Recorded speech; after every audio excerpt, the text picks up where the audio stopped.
আরেকজন প্রশ্ন করেছেন, খালেদা জিয়া তো তেমন পর্দা পুশিদা করতেন না, আবার তিনি শরিয়া সম্মত কোনো দলেরও প্রধান ছিলেন না, তাহলে তার মৃত্যুর পরে আলেম ওলামারা কেন তার জানাজা বহন করলেন, বা বিভিন্ন আলেম ওলামা তার ব্যাপারে এত গুণগান কেন গাচ্ছেন?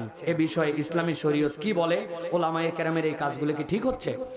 প্রিয় ভাইয়েরা, আমি আপনাদের কাছে এই প্রশ্নের সাথে সহমত হয়ে একটা কথা বলতে চাই। সত্যি সত্যি খালেদা জিয়া যেভাবে চলেছেন সেটা পূর্ণ শরঈ পর্দার মধ্যে তিনি হয়তো পালন করেন নাই, এটা আমরা দেখেছি, ঠিক না? আবার তার যে দল, সেই দল একদম শরীয়ত সম্মত দল, ইসলামী শরিয়া বাস্তবায়ন করবে এরকম দলের প্রধানও তিনি ছিলেন না। কিন্তু ওলামায়ে কেরাম তার প্রতি এত টান, আলেমরা তার কফিন কাঁধের মধ্যে নিয়ে নিল কেন? আমি আমার ক্ষুদ্র জ্ঞানে বলছি, এর কারণ হচ্ছে তিনটা।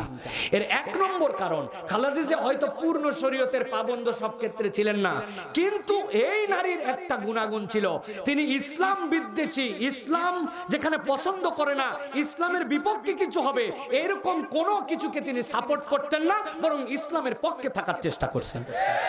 যেই সময়ে ওই যে শাহবাগের চত্বরে ফ্যাসিস্টদের উত্থান হলো, যখন বিখ্যাত ব্লগার আল্লাহর নবীকে নিয়ে এমন বাজে কথা বলেছে, আল্লাহর ব্যাপারে এমন বাজে কথা বলেছে, থাবা বাবা নাম ছিল, ওই লোককে যখন কে বা কাহারা মেরে ফেললো, তখন একদল নেত্রী যায় বলছিল দ্বিতীয় মুক্তিযুদ্ধের প্রথম শহীদ নাকি সে, নাউজুবিল্লাহ বলে। আল্লাহ রসুলের বিপক্ষে কথা বলার পরে কথা বলছে। খালেদা জিয়া তখন প্রতিবাদ করে বলছিলেন, যেই লোক ইসলামের বিপক্ষে বলে, কোরআনের বিপক্ষে কথা বলে, আলেম ওলামার বিপক্ষে কথা বলে, তার বিচার হোক, এই হত্যা আমরা চাই না, কিন্তু তাকে শহীদ বলবেন এটাও আমরা সহ্য করব না। নিশ্চিত যারা এইরকম আল্লাহদ্রোহী রসুলদ্রোহীকে শহীদ বলে তারা মুনাফিক, এই কথা খালেদা জিয়া বলছিলেন, ঠিক কি না? সুতরাং আলেমরা না বুঝে তাকে পছন্দ করে নাই। দুই নম্বর, আলেমদেরকে যখন ফাঁসানো হচ্ছিল, মিথ্যা মামলায় ঢুকানো হচ্ছিল, নানান ধরনের অত্যাচার করা হচ্ছিল, ওই সময় কিন্তু এই মহিলাই বলছিলেন এই সকল অত্যাচার, এই সকল নিপীড়ন, রাজনৈতিক প্রতিহিংসা, এটার সাথে আলেম ওলামারা জড়িত নয়, এই কথাটা উনি বলছিলেন। তিন নম্বরে আরেকটা জিনিস তার মধ্যে ছিল, সেটা কি? সেটা আপনাদের পছন্দ হবে না, আমাদের এই গুণ নাই। এই ভদ্র মহিলা সবচেয়ে কম কথা বলতেন, ঠিক না ভাই? কথাই একদম মাপে মাপে বলতেন, যা বলতেন বুঝে বলতেন। জিজ্ঞাসা করছে আপনি ভারতের বিপক্ষে কথা বলেন কেন? বলছেন না না, আপনারা ভুল বলছেন, আমি ভারতের বিপক্ষে কথা বলি না, আমি আমার সার্বভৌমত্বের বিপক্ষে কথা বলি, আমার স্বাধীনতার পক্ষে কথা বলি, আমার দেশের অবস্থানের কথা বলি। এটা বলতে যদি কোনো দেশের বিপক্ষে চলে যায়, এটা তো আমার দোষ না, আমি কোনো দেশের বিপক্ষে বলি না, আমার স্বাধীনতার পক্ষে কথা বলি। ওসমান হাদি যেই কথা বলছে খালেদা জিয়া ছিলেন সেইটার বাস্তব পরিপূরক। আমি কোনো দল করি না, কোনো পার্টি করি না, কোনো দিন এরকম কোনো কথাও বলি নাই, কিন্তু যা সত্য সেটা একটা ধারণা আপনাদের কাছে জানালাম। এই জন্য এই মহিলার তকদিরে আল্লাহ রাব্বুল আলামিন এটা রাখছিলেন যে আলেমরা তার কাঁধে জানাজা নিছে, নেওয়ার পরে তাকে দাফন করছে। আল্লাহ রাব্বুল আলামিন যেন তার ভুল ত্রুটি থেকে মাফ করে দিয়া, আল্লাহ রাব্বুল আলামিন যেন তার কোনো একটা আমলকে কবুল করে নিয়ে আল্লাহ রাব্বুল আলামিন যেন তাকে ক্ষমা করে দেন। বলেন আল্লাহুম্মা আমিন। অনেকেই বলে যে আল্লাহর জমিনে যদি আল্লাহর বিধান আসে, আল্লাহ রাব্বুল আলামিনের নবীর দেখানো পদ্ধতিতে যদি জমিন চলে, এটা কেমনে সম্ভব? কেমনে কি? আমাদের তো বুঝে কাজ করে না, এরকম লোক আছে না ভাই? আমি ছোট্ট একটা উদাহরণ দিব। পৃথিবীতে যত লোক একত্রিত হয় এট এ টাইমে, দুনিয়ার সবচেয়ে বেশি লোক একত্রিত হয় 8 জিলহজ, 7 জিলহজ খানায় কাবার পাশ দিয়ে পৃথিবীতে যে পরিমাণ লোক হাজির হয়, এতগুলা লোক এট এ টাইমে পৃথিবীর কোথাও থাকে না। কেননা 9 তারিখে হজ আর 7 তারিখে সব মানুষ এসে হাজির। কিছু না থাকলেও 30 লক্ষ লোক নামাজ কালাম আশপাশ খেদমত পুলিশ আর্মি আনসার দায়িত্বশীল মিলায়া 30 লক্ষ লোক খানায় কাবায় হাজির হয়। বাড়ির যায় বলেন, হ্যাঁ 30 লাখ লোক। ভালো করে বোঝেন কথা, কিন্তু ভিতরে ঢুকবো তার আগে ভালো করে আগে মগজগুলা পরিষ্কার করে নেন। 30 লক্ষ লোক মাগরিবের ওয়াক্তের আগ দিয়ে। আল্লাহ আমাকে বেশ কয়েকবার হজে নিয়ে গেছেন যে ছোটবেলা থেকে। তো এই সময় যে কি গ্যাদারিং, ওরে আল্লাহ রে আল্লাহ, সাদা কালো উঁচু নিচু ছোট বড় মহিলা আক্কেল ব্যাক্কেল আদবওয়ালা বেয়াদবওয়ালা, কোন সাইজ নাই, সাইজ আছে। সব মানুষ, আফ্রিকা বাংলাদেশ ইউরোপ আমেরিকার সব মানুষ, মানুষ আর মানুষ আর মানুষ, কথাবার্তা চলাফেরা, কে কোন দিক যাচ্ছে কোনো তাল নাই। 30 লক্ষ লোক যদি নিঃশ্বাসও নেয় শব্দ হবে কিনা? 30 লক্ষের মধ্যে যদি 5 লাখ লোকের কাশি হয় কিরকম শব্দ হবে? এরা যদি খালি কাশে একবার কেইসা শব্দ, মনে হচ্ছে আর এদেরকে আল্লাহর দুনিয়ায় কেউ থামাতেও পারবে না, কেউ ঠান্ডাও করতে পারবে না। মাগরিবের সময় হারামের আশপাশ, হঠাৎ করে হারাম শরীফ থেকে মাগরিবের ওয়াক্ত হয়ে গেছে, আযান শুরু হয়ে গেছে। আল্লাহু আকবার, আল্লাহু আকবার, আল্লাহু আকবার, আল্লাহু আকবার। আযান হচ্ছে যে আগে যেগুলা মানুষ শান্ত ছিল এগুলা আরো উঠালা। কার জানি অজু নাই, কার জানি বাথরুমে সিরিয়াল, কার জানি সিরিয়ালতে বাড়ানো লাগবে, কার জানি যাওয়া লাগবে, আসা লাগবে, কাতার ধরা লাগবে, মনে হচ্ছে মানুষ শেষ। মাগরিবের ওয়াক্ত, আযান শেষ, 2-3 মিনিটের ব্রেক, এরপরে মুয়াজ্জিন দাঁড়ায় গেছে। মুয়াজ্জিন দাঁড়ায়া একামত দিতে শুরু করছে। মুয়াজ্জিন একামত যখন আল্লাহু আকবার, আল্লাহু আকবার, আশহাদু আল্লা ইলাহা ইল্লাল্লাহ, আশহাদু আন্না মুহাম্মাদার রাসূলুল্লাহ, মুয়াজ্জিন একামত দিয়ে ফেলছে। একামত দেওয়ার পরে তো বুঝছেনি এখন কাতার যেগুলা পাই নাই, বাথরুম থেকে বাড়াই নাই, কি যে একটা অবস্থা, 30 লক্ষ লোক। ইমাম সাহেব এবার দাঁড়ায় গেছে, দাঁড়ায় ঘোষণা দিচ্ছে, সৌ সৌ ইস্তাউ আকিমু, কাতার সোজা করো, মিলে মিলে দাঁড়াও, ঠান্ডা হয়ে যাও সবাই। সব মানুষজন, ইমাম সাহেব আল্লাহু আকবার, মুকাব্বির একজন থাকে যাতে সবাই শুনতে, আল্লাহু আকবার। এই যে আল্লাহু আকবার বলছে, ইমাম সাহেব তেলাওয়াত শুরু করছে, আলহামদুলিল্লাহি রাব্বিল আলামিন আর রহমানির রহিম মালিকি ইয়াউমিদ্দিন ইয়াকা না'বুদু ওয়া ইয়াকা নাস্তাঈন। এই যে আযান আর ইকামত 5 মিনিট, আর এই যে আল্লাহু আকবার থেকে সূরা ফাতিহা শেষ হতে হতে 30 লক্ষ লোক এই আল্লাহু আকবার শোনার 30 সেকেন্ডের মধ্যে এমন ভাবে ঠান্ডা হয়ে গেছে, রুকুতে যাওয়ার পরে মনে হচ্ছে মক্কা মুকাররমায় আর কোনো লোক নাই, সব নীরব, সব বন্ধ। আমি ওই দিন থেকে বুঝেছি যে আল্লাহু আকবারের আযান থেকে ইকামতের মাধ্যমে আল্লাহু আকবারের বরত্বের ঘোষণায় ছোট্ট একটু জায়গার মধ্যে 30 লক্ষ লোককে 30 সেকেন্ডে ঠান্ডা করা যায়। ওই আল্লাহর বিধান দিয়ে যদি 1 থেকে 3 বছর এই বিশ্ব চলে, পুরো পৃথিবীকে ঠান্ডা করা সম্ভব। এটা বাস্তব। ইসলাম ট্রুলি প্রুভ করেছে এটা কোনো থিওরির ধর্ম নয়, এটা প্র্যাকটিক্যাল রিলিজিয়ন, ঠিক কি না? এই জন্য বলছি, যারা এখানে এসে গেলেন, যারা বসে গেলেন, এটা সৌভাগ্যবানদের তালিকা। এটা সকলের কপালে জোটে না, সবাই আসতেও পারে না, ঠিক কি না? প্রিয় ভাইয়েরা, আমি আপনাদের কাছে 2-3টা প্রশ্ন করব, করে তারপরে ইনশাআল্লাহ আলোচনায় যাব। তার আগে বলি, আমার ওয়াজ সরাসরি সামনে বসে শুনছেন, এখানে কেউ আছেন? আছেন? আছেন? হ্যাঁ, এই যে নাই বলে, আপনি কেমনে নাই বলেন? আপনি নাই তাই বলে সবাই নাই নাকি? কি কয়? প্রিয় ভাইয়েরা, আপনাদের কাছে জিজ্ঞাসা করতে চাই, এই যে কোরআনের আয়োজনে আমরা আসলাম, লাভ আছে না নাই? মুরব্বীরা কোনো উত্তর দিবেন না, আপনাদের কোনো ওয়াজ নাই যেহেতু আপনাদের কোনো উত্তর শুনতে চাই না আমি। শুধু ইয়াং যারা আছেন, যাদের হিম্মত আছে, তারা খালি বলবেন লাভ আছে না নাই। যে লাভ আউযু বিল্লাহি মিনাশ শাইতানির রাজীম, বিসমিল্লাহির রাহমানির রহিম। واتل عليهم نبأ الذي آتيناه آياتنا فانسلخ منها فأتبعه الشيطان فكان من الغاوين।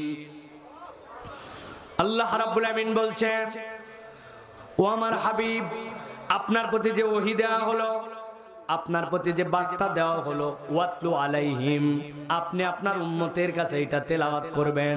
কোন পর্যন্ত? কিয়ামত পর্যন্ত। আল্লাহ বলছেন কেন তেলাওয়াত করবেন? আল্লাহ বলছেন নাবা আল্লাযী, আপনাকে এমন একটা সংবাদ দেওয়া হবে, এমন একজন ব্যক্তির ব্যাপারে আপনাকে খবর দেওয়া হবে। সেই ব্যক্তির কি এমন ক্রেডিট, কি এমন যোগ্যতা, কি খবর আল্লাহ দিবেন? আল্লাহ বলতেছেন আল্লাযী আতাইনাহু আয়াতিনা ফানসালাকা মিনহা, আল্লাহ বলছেন এমন ব্যক্তির খবর আপনার উম্মতের কাছে আপনি দেন, কিয়ামত পর্যন্ত উম্মতের কাছে বার্তাটা থাকবে। ওই ব্যক্তির কাছে আল্লাহর পক্ষ থেকে আয়াত দেওয়া হয়েছিল। আল্লাহ বলছেন ওই ব্যক্তিটা কে জানেন নাকি? হযরত আব্দুল্লাহ ইবনে মাসউদ ব্যাখ্যা করছেন এই ব্যক্তিটা উম্মতে মুহাম্মাদীর ব্যক্তি নয়। আল্লাহ এখানে যার কথা বলেছেন সে ফেরাউনের সময়ের ব্যক্তি। লোকটার নাম ছিল বালআম ইবনে আবার। কি এমন যোগ্যতা যার কারণে আল্লাহ এই কথা বললেন? আল্লাহ রাব্বুল আলামিন বলছেন ওই ব্যক্তির যোগ্যতাটা এমন পর্যায়ে পৌঁছাইছিল, ইবাদত করতে করতে আল্লাহর কাছে ওই ব্যক্তি যদি কোনো বিষয়ে ফরিয়াদ করত, কোনো বিষয় কামনা করত, 1 সেকেন্ড দেরি হতো না, দোয়া করতে দেরি, কবুল হতে দেরি না। আল্লাহু আকবার। আল্লাহ রাব্বুল আলামিন বলছেন ওই ব্যক্তি এমন ভাবে দোয়া করতো আল্লাহর কাছে, দোয়া করতে কবুল হতে দেরি হতো না। একবার ফেরাউনের লোকজন ওই বালআম ইবনে আবারের কাছে আসলো। আসার পরে তাকে বলতে শুরু করলো, বালআম তুমি তো দোয়া করলে কবুল হয়, তবে আজকে তোমার কাছে পজিটিভ দোয়ার জন্য আসি নাই, একটা নেগেটিভ দোয়া করতে হবে, বদদোয়া করা লাগবে। এমন বদদোয়া করবে একজন ব্যক্তির ব্যাপারে সে যেন ধ্বংস হয়ে যায়, এই বদদোয়াটা করার জন্য তোমার কাছে আসছি, হাদিয়া তোহফা তো সাথে নিয়ে আসছি তোমার কাছে। বালআম জিজ্ঞাসা করলো কার ব্যাপারে তোমরা বদদোয়া করতে বলছো? বলছে ওই লোক, যেই লোকটা ফেরাউনের সময় এসে এক ইলার দিকে আহ্বান করতেছে, এই এক ইলার আহ্বান দিয়েছে ফেরাউনের সাথে এবং আমাদের সমাজের মধ্যে গন্ডগোল লাগাই দিয়েছে, ওই লোকের বিপক্ষে তোমাকে বদদোয়া করতে হবে। সাথে সাথে বালআম বলল এটা কি ওই লোক নাকি? কোন লোক? এরকম করে হাতটা বগলের নিচে নেয়, নেওয়ার সাথে সাথে আস্তে করে বের করে, যেই না সামনে হাত তোলে সাথে সাথে এমন আলো বের হয়, ওই আলোতে সামনেটা আলোকিত হয়ে যায়। প্রয়োজন যখন শেষ হয়ে যায় আবার হাতটা নিয়ে বগলের নিচে নেয়, সাথে সাথে আলো বন্ধ হয়ে যায় কিন্তু হাতটা পড়ে না। এই লোক কি সেই লোক নাকি? বলে হ্যাঁ হ্যাঁ। বলে এই লোক কি সেই লোক নাকি? কোন লোক? বলে সবাই মাঠের মধ্যে ভেড়ার পাল নিয়ে যায়, মেষের পাল নিয়ে যায়, এই লোক ভেড়ার পাল মেষের পাল নিয়ে যায়, সবাই যাওয়ার পরে সতর্ক থাকে কোনো মেষ কোনো পাল ছুট হয়ে যেন অন্যদিকে না যায়। এই লোক কোনো কিছু কেয়ার করে না, এক গাছের নিচে যে শুয়ে যায়, হাতের মধ্যে একটা লাঠি থাকে, ওইটা পুঁতে দেয় ওই পালের মধ্যে তার যত মেষ, ওখান থেকে কোনো একটা ভেড়া বকরি মেষ যদি বের হয়ে অন্যদিকে যায় উনি সুন্দর করে শোয়, কিন্তু এই লাঠি একাই উঠে যায়। উঠে যাওয়ার পরে ওই ভেড়া মেষকে পিটায়া পালের মধ্যে ঢুকায়, আবার লাঠি জায়গা মতো এসে দাঁড়ায় যায়। তুমি কি বদদোয়া করতে এই লোকের বিপক্ষে বলছো? বলছে হ্যাঁ, ওয়াজ শোনার জন্য তোমার কাছে আসি নাই। এই লোকই সেই লোক যেই লোক সমাজের মধ্যে গন্ডগোল লাগাই দিয়েছে। বালাম সাথে সাথে বলল তোমরা যার ব্যাপারে বদদোয়া করতে আনছো, হলেও হতে পারে এই লোক তো হক, হলেও হতে পারে আল্লাহর দেওয়া আয়াত তার প্রতি সত্য, আমি তার বিপক্ষে বদদোয়া করতে পারবো না। সাথে সাথে সব লোক বলতে শুরু করলো, বালাম তুমি মনে করছো যার বিপক্ষে বদদোয়া করতে পারবা না, এই লোকের বিপক্ষে বদদোয়া করলে খালি আমাদের লাভ, আর মিয়া তোমারও লাভ আছে। আমার কি লাভ? বলে তোমার দোয়া কবুল হয় জন্য লোকজন হাদিয়া নিয়ে আসে, তোমার কথা আল্লাহ শুনে জন্য আজকে তোমার দরবার জমজমাট। এখন ওই লোকও যদি আবার প্রতিষ্ঠিত হয়ে যায়, পাগলা পাইছো নাকি? তোমার কাছে মানুষ আসবে নাকি? সব লোক তার দিকে চলে যাবে, তোমার দরবারও শেষ, বুজুর্গিও শেষ, খালি আমাদের স্বার্থ না তোমারও স্বার্থ আছে। গিলে ফেলছে কথা। আল্লাহ কোরআনে বলছেন, গভীর মনোযোগ দেন, 3টা মিনিট শুধু ভালো করে দিলের মধ্যে ঢুকায় নেন, এরপরে মূল কথায় চলে যাব। আল্লাহ বলছেন আল্লাযী আতাইনাহু আয়াতিনা, আমি আল্লাহর পক্ষ থেকে যাকে আয়াত দিয়েছিলাম সে হক জানতো, সত্য জানতো, আল্লাহর আয়াত সে চিনে ফেলেছিল, কিন্তু লোভে পড়ে আল্লাহ বলছেন ফানসালাখা মিনহা, সাপ যেরকম খোলস রেখে বডি বের করে নিয়ে চলে যায়, মানুষ বুঝতে পারে এটা সাপের খোলস, চিনতে পারে এখান থেকে সে বের হয়ে গেছে কিন্তু তার খোলস রয়ে গেছে। আল্লাহ বলছেন ফানসালাখা মিনহা, সে আল্লাহর আয়াত চিনে, হক চিনে, কিন্তু সেখান থেকে সে মুখ ফুরায় নিল, সে সেখান থেকে সে সত্য অস্বীকার করে অন্যদিকে চলে গেল।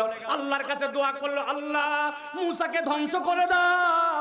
আল্লাহ সাথে সাথে তাকে ইলহাম করে জানালেন, তুমি সত্য চিনো, হক জানো, তারপরেও তুমি এই বদদুয়া যেহেতু করেছো, আল্লাহ তোমার উপরে যত অনুগ্রহ ছিল সব তুলে নিলেন। অতীতের আমল ধ্বংস, ভবিষ্যতে যতদিন বেঁচে থাকবে তোমার আর কোনো দোয়া কবুল করা হবে না। নাউজুবিল্লাহ। জিজ্ঞাসা করি বগুড়ার মুসলমান, আমাদের মধ্যে কোন চরিত্রের মানুষ আছে কিনা? একটু ভেবে দেখেন তো। হক চিনে, আল্লাহর আয়াত জানে, আল্লাহর বিধান জানে, কিন্তু জানার পরেও গাদ্দারি করে, মাতব্বরি করে, পদ্দারি করে নিজের ইচ্ছায় সেখান থেকে মুখ ফিরায় রাখে।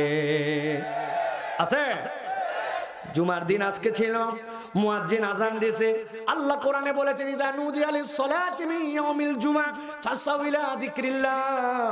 আল্লাহর দিকে দৌড় লাগাও।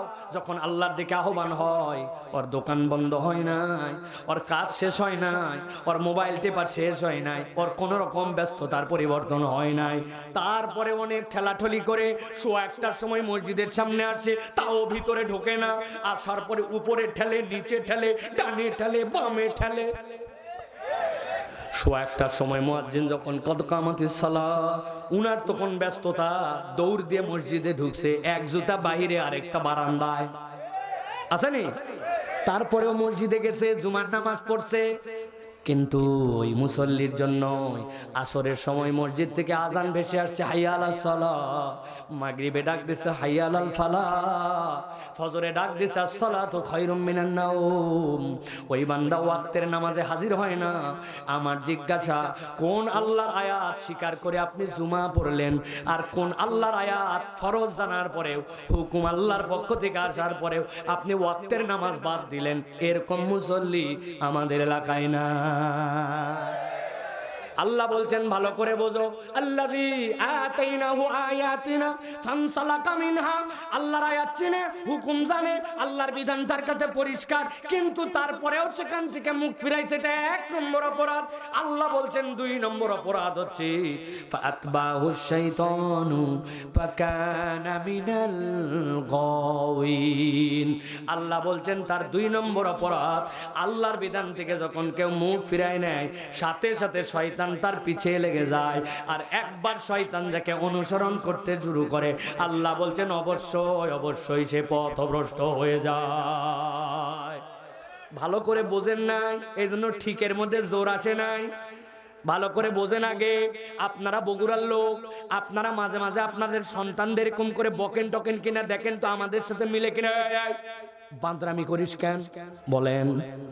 মানুষকে বকাঝকা করেন, এর মানে কি? তুই মানুষ কিন্তু এমন কাজ করতেছিস যেটা বান্দরের কাজ, তার মানে তুই বান্দরের অনুসরণ করতেছিস, ঠিক না? শয়তানি করিস কেন বলেন না? মানে কি? তুই একটা মানুষ, তুই যেই কাজ করছিস এটা শয়তানের কাজ, এই কাজ মানুষ হিসাবে করলে শয়তানের অনুসরণ করা হয়। কিন্তু আল্লাহ এই জায়গায় এরকম কথা বলেন নাই। আল্লাহ বলছেন জেনে বুঝে যে আল্লাহর আয়াত থেকে মুখ ফিরায়, সে শয়তানের অনুসরণ করে না। ফাআতবাহুশ শাইতান, শয়তান তখন তার পিছে লাগে। পাইছি রে একটা পাইছি। একবার যখন শয়তান কারো পিছে অনুসরণ করে, আল্লাহ বলছেন ফাকানা মিনাল গাওয়িন, জেনে রাখো সে পথহারা নিশ্চিত হয়ে যায়, ঠিক না? তাহলে এই জায়গায় 2টা অপরাধ। এবার আলোচনায় ঢুকে যাব, ভালো করে মনে রাখেন অপরাধ এখানে কয়টা। আল্লাহ বলতেছেন নবী সামনে বাড়ান, ওয়ালাউ শিনা লারাফানাহু বিহা। ওই লোক আল্লাহর বিধান থেকে মুখ ফিরাই নিল, চিন্তা করলো আমার লস হয়ে যাবে। আল্লাহর বিধানে যদি আমি দোকান বন্ধ করে জামাতে শরীক হই, আল্লাহর বিধানে যদি আমি মাঠের কাজ বাদ দিয়ে জামাতে যাই, আল্লাহর বিধান মেনে যদি আমি ব্যবসার মধ্যে সুদ টুট বাদ দিয়ে হালাল কামাই করা শুরু করি, ও নানানভাবে হক জানার পরেও মানে নাই। আল্লাহ বলছেন ওয়ালাউ শিনা লারাফানাহু বিহা। আল্লাহ বলছেন যদি আল্লাহ রাব্বুল আমিনের বিধান সে মানতো, আল্লাহ চাইলে এটার দ্বারাই তার মর্যাদা আসমানে উঠায় দিতেন। সুবহানাল্লাহ। কিন্তু সে মানে নাই, উল্টা আরো 2টা অপরাধ করছে। আগে ছিল অপরাধ 2টা, সামনে আরো 2টা। যোগ বিয়োগ জানলে বলেন একসাথে টোটাল অপরাধ কয়টা? কয়টা? হাতগুলা এরকম করে রেডি করেন, এক নখ বুড়া নখ বাস দিবেন, ডান হাতের 4 আঙ্গুল নিচে রাখবেন, বাম হাতটা এই জায়গায় রাখবেন। আমি জিজ্ঞাসা করব টোটাল অপরাধ কয়টা? একসাথে হাত তুলে সেনাবাহিনীর মতো বলবেন 4টা। কয়টা? সব হাত ওঠে নাই, হাত নামান, একসাথে সবগুলো রেডি করেন। কয়টা? আরেকবার শেষ সুযোগ দিলাম, ফাঁকি দিয়েন না। টোটাল অপরাধ কয়টা? অনেকেই চিন্তা করছে শুরু করলো কি সাইফুল্লাহ ভাই, তোলো রে নামাও রে। কারণ আছে এইটা, 33তম মাহফিল, 32তম মাহফিল গতবার এখানে হয়েছে। বক্তা আসছিল, প্রধান বক্তা আপনাদের কাছে কোন সাবজেক্টে কোন টপিকে কি ওয়াজ আপনার কাছে করে গেছিল? 10 জন একটু হাত তুলে তুলে বলবেন হুজুর 10 জন আমরা ছিলাম, এই বিষয়ে ওয়াজ হয়েছিল, আমাদের টন টন মনে আছে। হুজুর এগুলো ওয়াজ আমরা বাড়িতে লিয়েই যাইনি, এখানে রেখে গেছিলাম, ঠিক না? একই ঘটনা আগামীকালকেও হবে, চায়ের দোকানে আড্ডা হবে, বন্ধুর মধ্যে কথা হবে, আর বলবে এ বক্তা একটা ছিল ফাটাফাটি। একজন জিজ্ঞাসা করছে আমি বগুড়াত কামে আটকায় গেছিলাম, ওয়াজে আসতে পারি না, বক্তা কি ফাটালো? বলছে তা বলতে পারবো না, কিন্তু ফাটাছে আছে না? এই বগুড়া অঞ্চলে ওয়াজ যা হয় খালি ফাটাফাটি আর ফাটাফাটি। এই ওয়াজ কোনো কোনো আটাটি হয় না, আর বাড়িতে যায় না।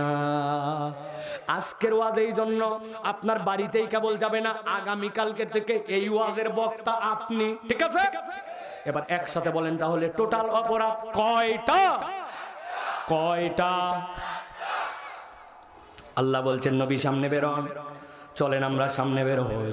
ওয়ালাউ শি'না লারাফা'নাহু বিহা ওয়ালাকিন্নাহু আখলাদা ইলাল আরদ। আল্লাহ বলছেন তার 3 নম্বর অপরাধ হচ্ছে সে ওই বান্দাটা নিজে নিজে জমিনমুখী হয়ে গেল। আরবিতে খুলদুন মানে এমন প্রাণী চতুষ্পদ, ঘাস খালেও মুখ নিচের দিকে, পানি খালেও মুখের দিকে, খ্যার খালেও নিচের দিকে। ও যখনই মুখ নিচের দিকে নেয় তখনই খাবার জমিনের দিকে খুঁজে করে আর জমিনের মুখে হয়ে খায়। এরকম প্রাণী আছে না ভাই? কি নাম? গরু। আরেকটার নাম বলেন, আরেকটার নাম বলেন। এই প্রাণীগুলা যেরকমই হোক কিন্তু ওরা জমিনমুখী হয়ে থাকে, ঠিক না? আল্লাহ বলছেন মানুষ তুমি তো জমিনমুখী না, আমার সৃষ্টি 3 ধরনের। গভীর মনোযোগ। আল্লাহ বলছেন তুমি দেখো টিকটিকিটা ল্যাপটায় গেল, কেঁচোটা গেল দে মাটি বরাবর, সাপটা গেল বুক ঠেলে ঠেলে, কুমিরটা দেখছো বুক ঠেলে ঠেলে চলে, কচ্ছপটা দেখছো তুমি বুক ঠেলে ঠেলে চলে, তুমি দেখো বুক ঠেলে। কিন্তু আল্লাহ বলছেন মুকিব্বান আলা ওয়াজি, ও বুকের ভরে থাকে, কিন্তু আসলে মুখের ভরে বুকের ভরে না। আল্লাহ সৃষ্টিগতভাবে তাকে সিজদার হালতে সৃষ্টি করছেন। সুবহানাল্লাহ। 4 পা দিয়ে নিচে থাকে, তুমি দেখো মুখ নিচে। আল্লাহ বলছেন সৃষ্টিগতভাবে এই সৃষ্টিটা রুকুর হালতে আছে। কিন্তু মানুষ তো ব্যতিক্রম প্রাণী, ওই মানুষের পায়ের তলা ছাড়া মাটির সাথে কোনো কিছুর সম্পর্কই নাই। সবগুলা উপর দিকে, সবচেয়ে উঁচুতে তার মাথা, তার মুখ উপরে।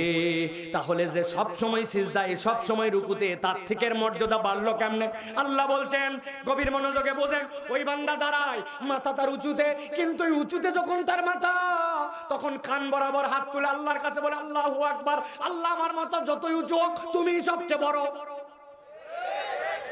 হাত বাক্সের পরে ছানা পড়ছে, সূরা ফাতিহা পড়ছে, এরপরে সূরা মিলাইছে, মিলানোর পরে আল্লাহু আকবার বলে রুকুতে গেছে।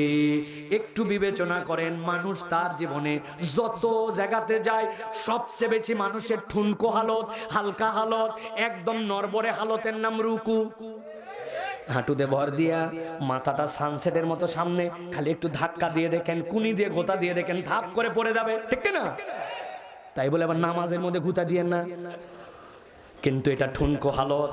বান্দা যখন ঠুনকো হালতে সমস্ত পৃথিবীর রুকুকারী প্রাণীর মতো, তখন বলতেছে আল্লাহ আমি স্বীকারোক্তি দিচ্ছি সুবহানা রাব্বিয়াল আযীম, আমি সবচেয়ে নরবরে, আমিও রুকুর হালতে আল্লাহ, কিন্তু স্বীকার করলাম তোমার থেকে আজিম আর বড় কেউ নাই আল্লাহ, কেউ নাই।